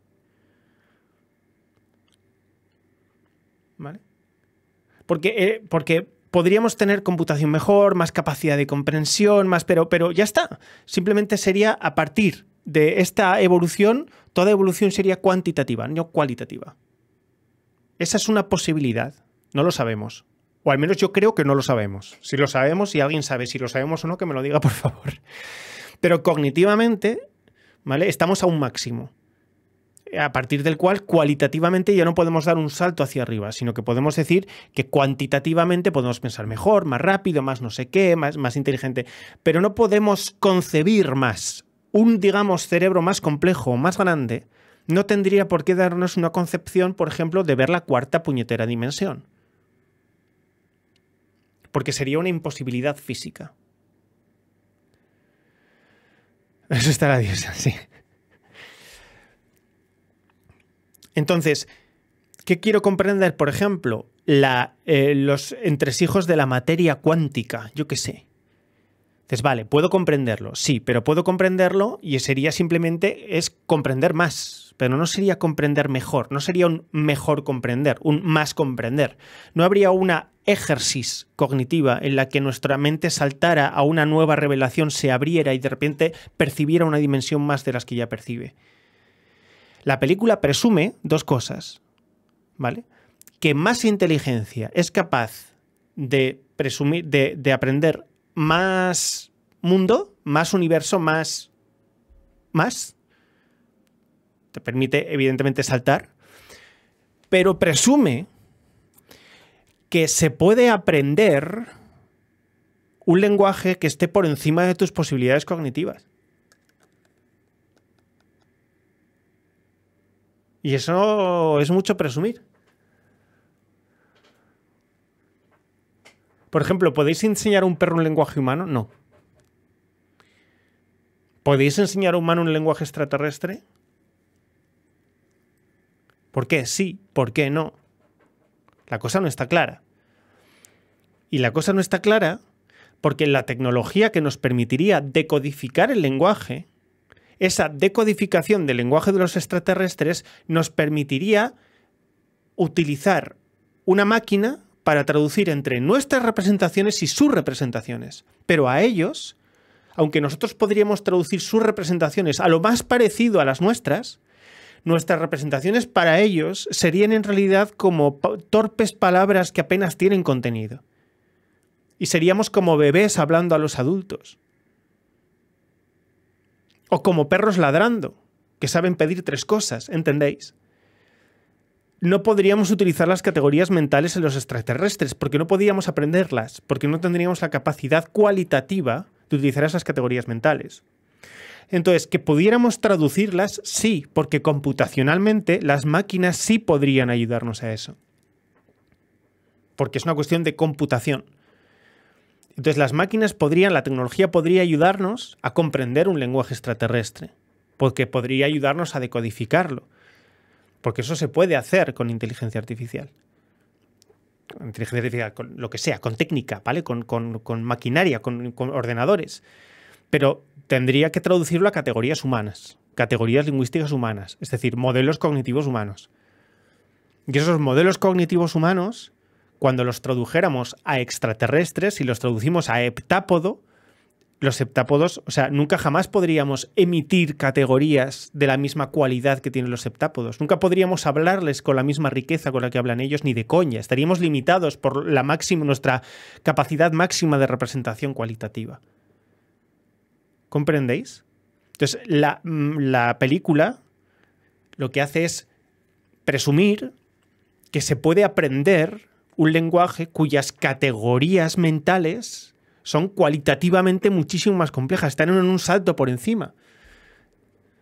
Entonces, que podemos aprender la omnisciencia o que podemos aprender categorías lo suficientemente complejas como para comprender no solamente las dimensiones del espacio, sino para comprender la dimensión del tiempo y manejarla como con el lenguaje, que por lo tanto nuestro lenguaje fuera atemporal. Ojo, cuidado, porque yo creo que sí que es posible un lenguaje atemporal. Un lenguaje que no dependa de la transitividad. Yo creo que sí es posible. Pero eso no quiere decir que un lenguaje intransitivo... ¿Qué significa un lenguaje intransitivo? Hay dos tipos de composiciones verbales. Bueno, tres, pero vamos a quedarnos con dos. Tres, pero vamos a quedarnos con dos. Las transitivas y las intransitivas. Las categorías lingüísticas verbales intransitivas son aquellas que aluden a estados completos, como por ejemplo ser, estar, parecer. ¿Vale? Estados completos. Todas las demás son transitivas, que es que se refieren a estados transitorios y por lo tanto tienen un principio y un fin.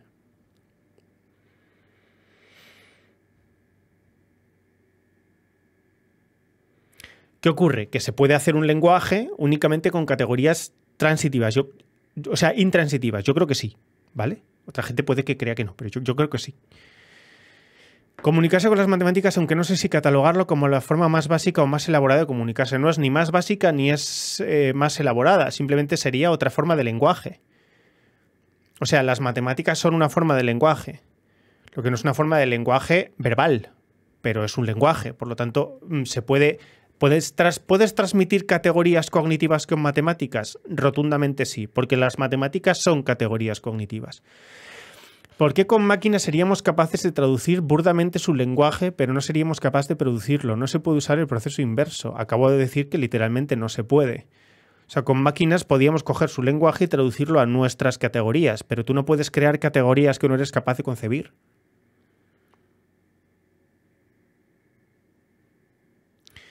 Frase completa. No pasa ya entre humanos, gracias, que algunos son incapaces de saltar a categorías que otras sí manejan. Sí, por desgracia, entre humanos los niveles lingüísticos no son idénticos. Es decir, entre humanos hay gente que jamás va a poder comprender a otros.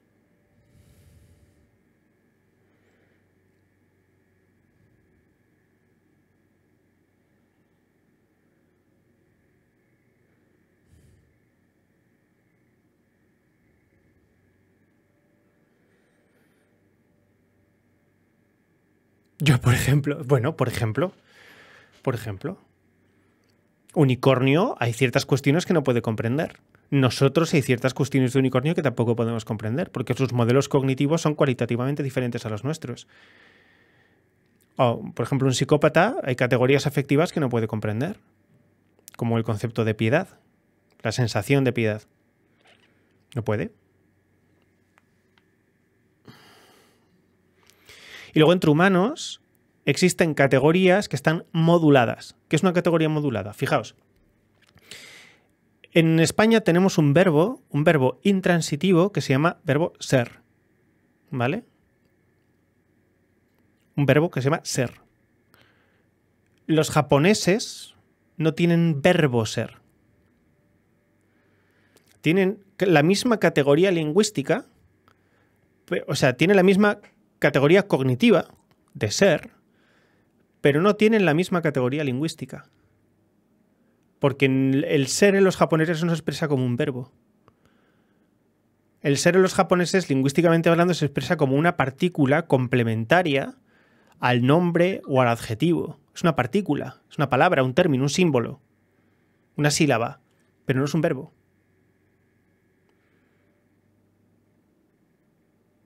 Entonces, los japoneses expresan el verbo ser no como un verbo, sino como una forma de estructurar la frase. O sea, que está en la estructura de la frase, que lleva una partícula, que es la partícula ser, que es sobre todo wa. Y eso es lo que determina que esa frase esté determinando una forma de ser, un estado de ser.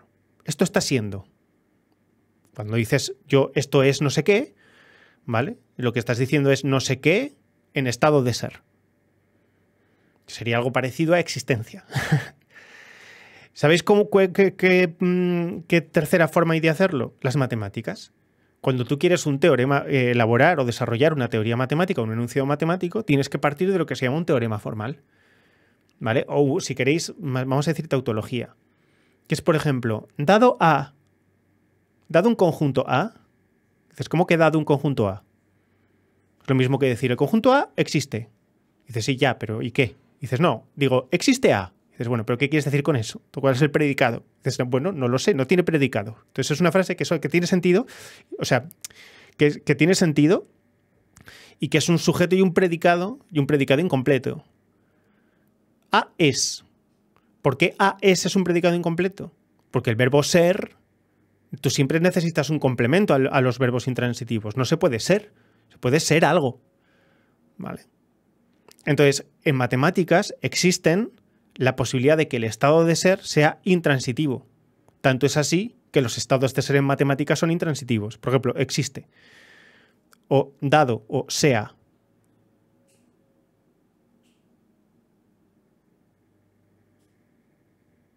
Que es la tercera forma de apelar al ser, pues es una forma puramente formal. Entonces, ¿la categoría existe? Sí. Vale, ¿podemos comprenderlo? Sí. ¿Por qué? Porque compartimos categoría gramatical, categoría cognitiva gramatical. Pero ¿qué pasa si los extraterrestres tuvieran una categoría cognitiva que no fuera ser?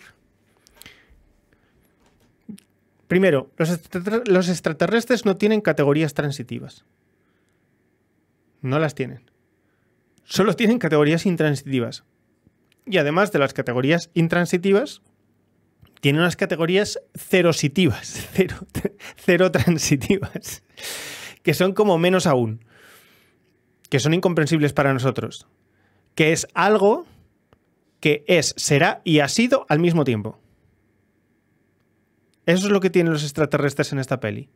Una categoría lingüística, cognitivo-lingüística, que se determina algo que es, ha sido y será al mismo tiempo.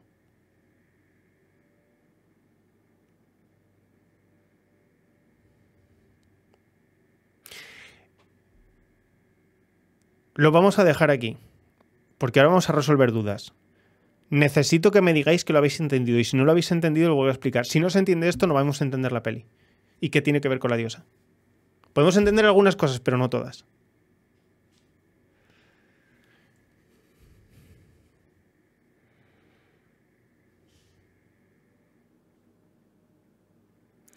Algo que es, ha sido y será no es el tiempo aoristo del griego antiguo.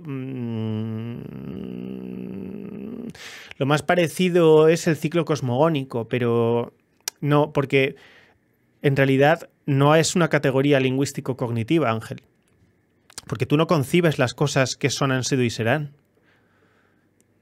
No puedes imaginar algo que es, ha sido y será, porque no puedes imaginar lo que será. ¿Entiendes? Entonces tú no puedes concebir tres estados del ser integrados en uno solo al mismo tiempo. Como mucho, tú puedes comparar lo que es con lo que ha sido, y eso es una transitividad. También puedes decir algo que es. ¿Vale? Puedes decir, Juan cambia. ¿Vale? Transitivo, Juan cambia. Intransitivo, Juan es que es algo. Juan es humano. Juan existe. Juan está. ¿Vale? Juan existe. Categoría intransitiva.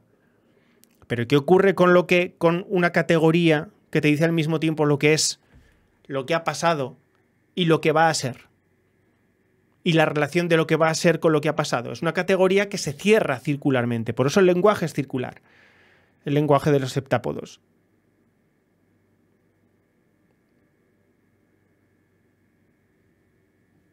Entonces, que tengamos un concepto que exprese una especie de tiempo circular como el samsara, el ciclo cosmogónico o el infinito, que exista ese símbolo no quiere decir que exista la categoría cognitiva.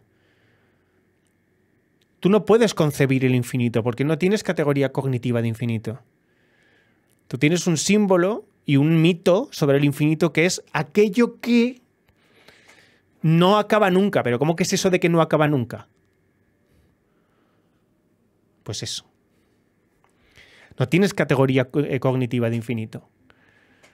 Tienes proto-categorías cognitivas, pero no tienes categoría de infinito. Pues los heptápodos, en lugar de estado de ser, transitividad e intransitividad, tienen absolutividad. La clave es que la diosa aprende el lenguaje de los aliens. Bueno, no sé si eso es la clave, eso es el argumento, sí. Eso sin duda alguna es el argumento, querida. Sí, sí. Es como si lo que para nosotros es la línea temporal de algo en realidad fuese un hilo que es en sí mismo. O sea, es como si nosotros solamente vemos el tiempo en línea porque lo concebimos en línea, cosa que en cierto sentido es verdad, porque nosotros el tiempo lo concebimos linealmente, porque para nosotros el tiempo es una categoría de transición es la diferencia entre lo que hay ahora y lo que había antes. Os expliqué que en la mente el tiempo es parte de la memoria episódica, es decir, la memoria que recuerda las cosas como episodios de una película que pasaron, ¿vale? Pero llamamos tiempo a que conforme vamos elaborando otras categorías, las anteriores, otras categorías se hacen más difusas.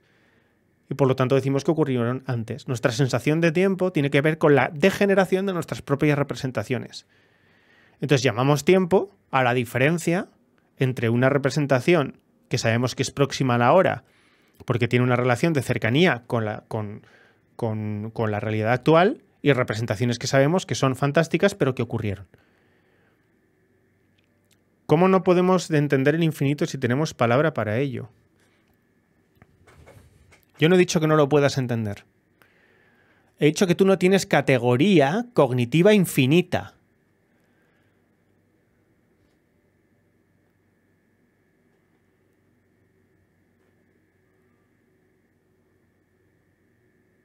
Tú solamente puedes entenderlo formalmente, pero tú no puedes vivir el infinito. Internamente. No puedes representarlo. Puedes representar el símbolo, pero no puedes representar el infinito, porque en tu cabeza no cabe algo infinito. Igual que en tu cabeza no cabe algo atemporal. La atemporalidad no cabe en tu cabeza. No puedes comprender el infinito en sí. Puedes coger otras categorías para decir que el infinito tiene que ser algo parecido a una sucesión que nunca acaba, pero no la puedes ver. Tú no puedes ver el infinito. Ni la puedes pensar, ni la puedes sentir.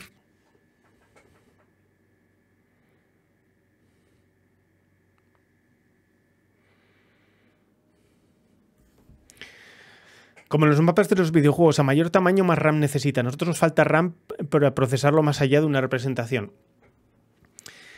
Sería algo así como las complejidades polinómicas. No sé si alguien hay aquí de informática, pero existen diferentes... O de informática serían categorías, sí, de computación, ¿no? Computable en tiempo polinómico, no computable en tiempo polinómico. Eso sería en informática, el salto cualitativo del que hablamos. En matemáticas sería, por ejemplo, como las categorías transfinitas. Nosotros en matemáticas tenemos una teoría, se llama teoría de grupos, y en teoría de conjuntos. La teoría de conjuntos dice que existen conjuntos cuyos elementos son numerables y cuyos elementos son no numerables. Entonces, dice que algunos conjuntos infinitos son más grandes que otros conjuntos infinitos. Para nosotros eso es absolutamente inconcebible mentalmente. Pero hemos desarrollado una teoría matemática que funciona porque fingimos que esas categorías existen internamente, pero no existen. No existen categorías transfinitas. Lo hemos demostrado a través de categorías formales finitas. Pero que podamos utilizar categorías finitas para demostrar comportamientos infinitos no significa que podamos concebir los infinitos. Entonces, en matemáticas de números transfinitos existen infinitos más grandes que otros y eso no tiene absolutamente ningún sentido. De hecho, formalmente no tiene ningún sentido, solamente tiene sentido en ese modelo que es el de números transfinitos. Vale, está bien, puedo pensar formalmente en el infinito, pero no puedo experimentar, eso es. ¿No podríamos operar en el idioma superior de la misma manera? Pero Ángel, si es exactamente lo que he dicho. Pero es exactamente lo que he dicho, tío. Sí. He dicho, podemos operar en el idioma superior transmitiéndoles categorías súper simples que sería como cuando a nosotros nos ladra un perro. Podemos comprender al perro. El perro puede comprender cosas de nosotros. Entonces, comunicación puede haber. Lo que no puedes hacer es ser un perro, tener las categorías lingüísticas que tiene un humano. Eso es lo que he dicho. Entonces, que informáticamente un perro termina teniendo un sistema con el que va asumiendo qué es lo que nosotros podemos querer decir. Pero hay muchísimas cosas de nosotros que jamás va a poder comprender. Y habrá muchísimos comportamientos de nosotros que él no puede subsumir en sus categorías. Entonces, tú a un perro le puedes decir sienta, le puedes decir ven, le puedes decir vamos a salir a pasear, te puede entender todas esas cosas. Pero un perro no te puede entender cuando tú le digas Toby, he entendido a Hegel, macho. No te va a entender. Ni siquiera tú no le puedes transmitir el entusiasmo de haber aprendido a Hegel. Como mucho, puedes manifestar entusiasmo y él dirá, bueno, pues esto, pues creo que quiere jugar o está contento. Bueno, vale. Pero no entiende la dimensión de lo contento que estás por haber entendido a Hegel.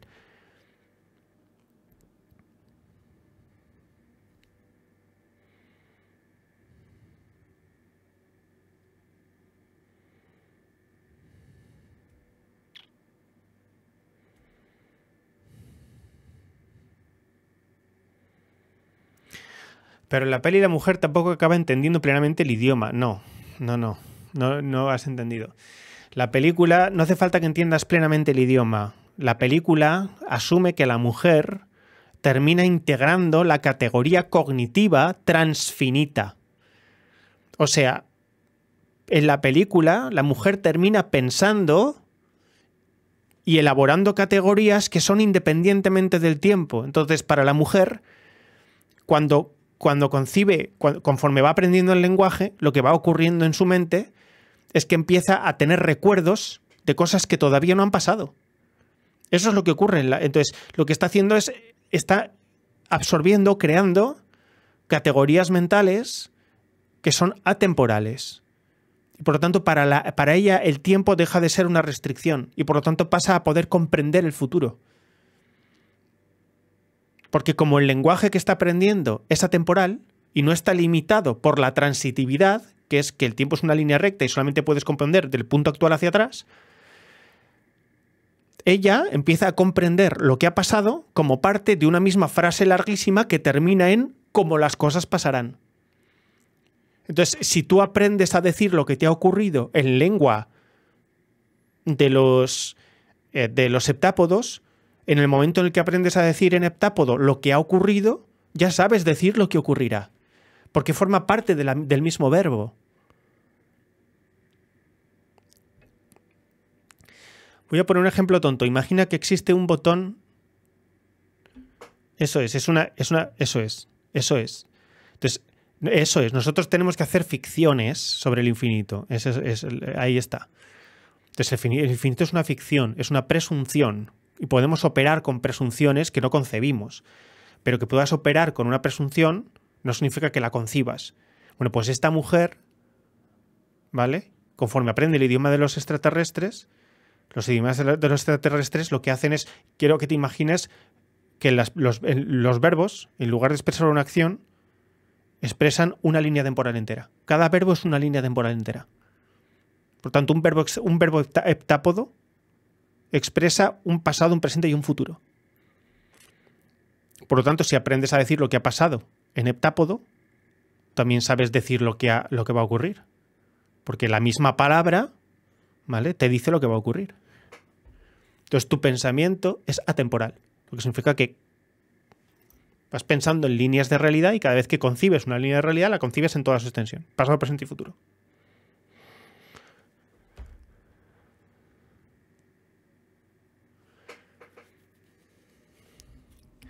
Y así termina la explicación del presupuesto. Continuaremos, supongo que el martes con esto, ¿vale? Dios sería una palabra atemporal. No. Dios es el nombre, lo siento, pero Dios es el nombre de un prototipo.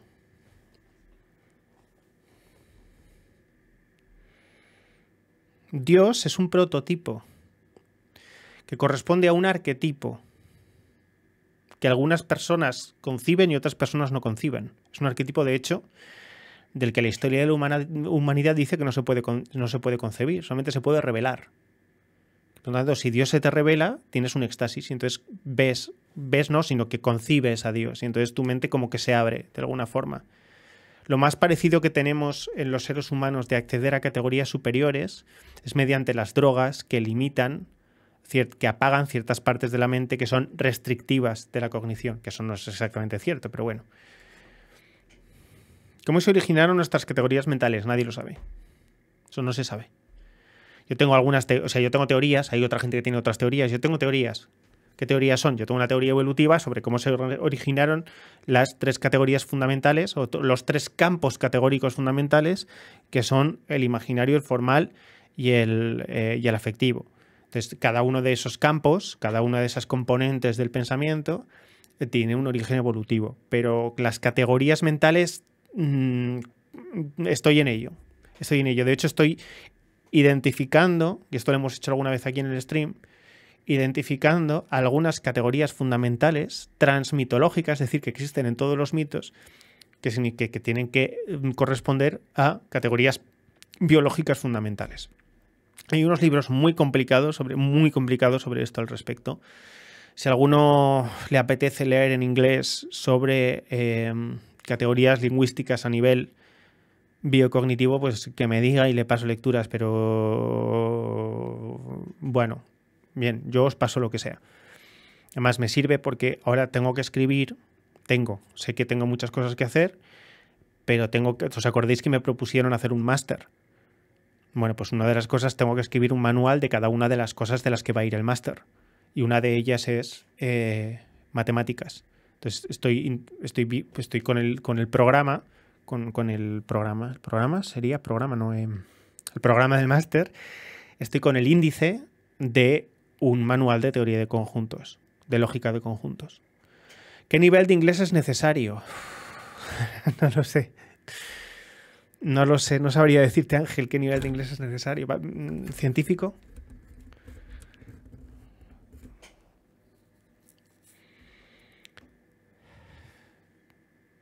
Ni siquiera es científico, es que no sé qué nivel es.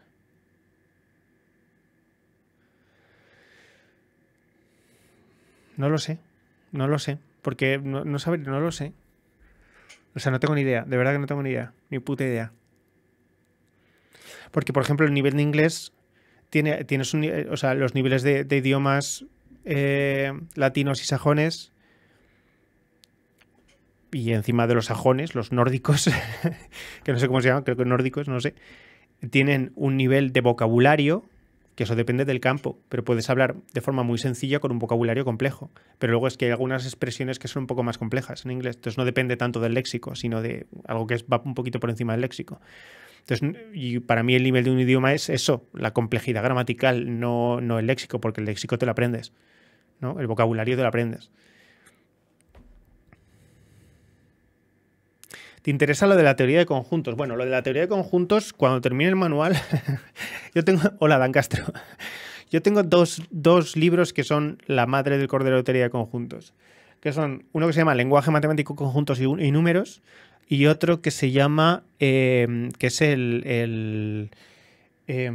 Hamilton. Se llama Hamilton, Teoría de Grupos. Entonces, con esos dos libros tienes toda la teoría, la matemática de teoría de conjuntos que quieras. Pero vamos, si por ejemplo, Adán Castro, te interesa un libro de divulgación sobre teoría formal, conjuntos y números, tienes Gödel-Scherbach, que es este.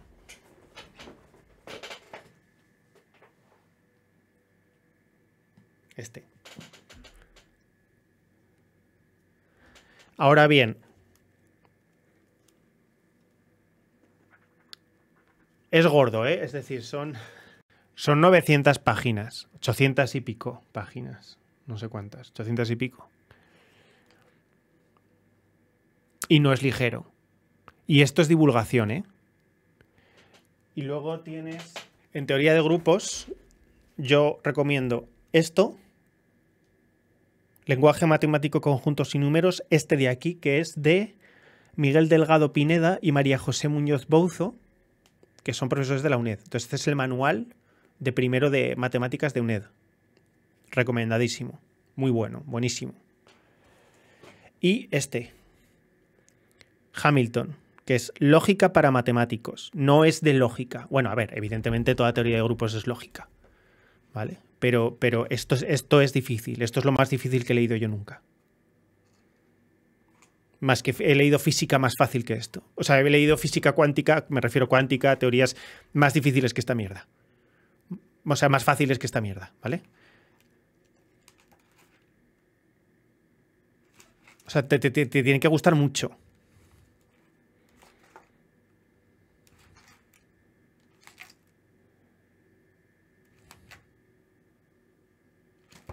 En fin. Y es lo que me toca estudiar cuando acabe el libro de... lo que me toca estudiar cuando acabe el libro de la diosa. Ok. A mí me enseñaron sobre lógica de conjuntos A y B y sus intersecciones, etcétera. Pero no a tanto nivel. Bueno, da igual. O sea, si lo que quieres aprender, Adán Castro, desde cero, si quieres aprender desde cero, el libro que te he pasado de la UNED, lenguaje matemático, conjuntos y números, ese te vale. Y empieza desde cero. O sea, desde cero es... a ver, a lo mejor, yo qué sé, no tiene tantos dibujitos como puedo. Pero tiene ilustraciones, tiene gráficos, tiene... O sea, es un libro... Es cierto que es un libro universitario, pero es un libro desde cero, porque es una materia que es una materia que no te enseñan en bachiller prácticamente. No entiendo muy bien por qué. Porque priman otras cosas, priman análisis, priman...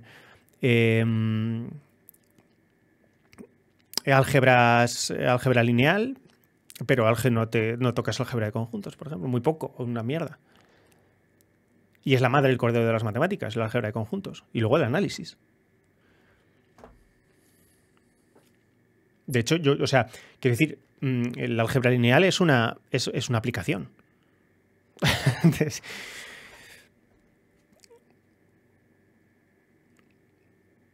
¿vale? Bueno, pues eso. Como ha sido densito, ¿alguien tiene alguna duda? ¿Alguien quiere que... ¿Alguien tiene alguna duda de esto? Repetiré brevemente las presunciones en la película la semana que viene cuando la veamos simbólicamente. Que os gustará más que esto. Entonces, el martes de Arrival simbólicamente, ¿vale? O sea, toda con fotos y toda esa mierda que os gusta tanto.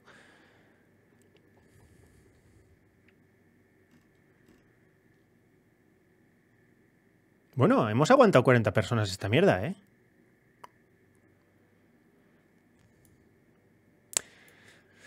Ay, señor. Qué fuerte. Ya me puedo poner a escribir como un cerdo porque si no, a pesar de vuestra pedazo de generosidad, que por cierto, con las donaciones extraordinarias, que ya van 3 Patreons que dan donaciones extraordinarias para comprar equipo, pues probablemente compremos una gráfica que nos permita construir una inteligencia artificial para que yo pueda ir más ágil con todas estas mierdas que estoy haciendo. Sí, este stream toca revisionado. La verdad es que sí. No ha sido mi mejor stream. Tengo que reconocer que no ha sido mi mejor stream. Lástima el título. ¿Qué le pasa al título del stream? ¿Qué le pasa al puñetero? ¿Pero qué le pasa al título?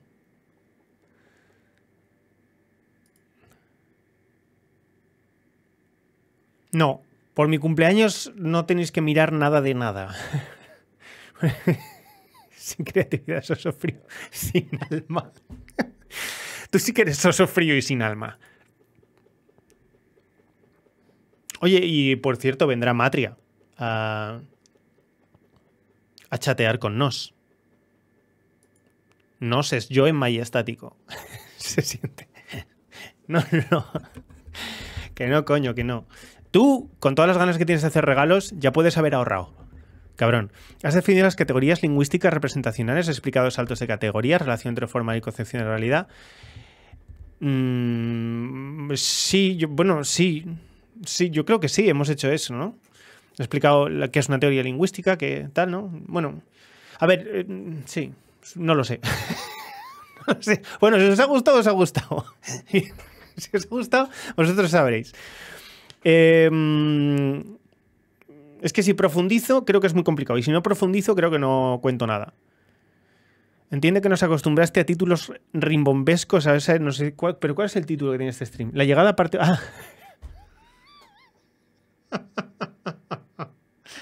Vale. Creí que le había llamado el lenguaje de la diosa. Vale, pues la semana que viene diremos el lenguaje de la diosa. 2 puntos. La llegada. O algo así. O Denis Villeneuve y el lenguaje de la diosa. Ha estado guapísimo y te he explicado muy bien. Vale, gracias a Zawodski. Te daré un besito por ser tan pelota.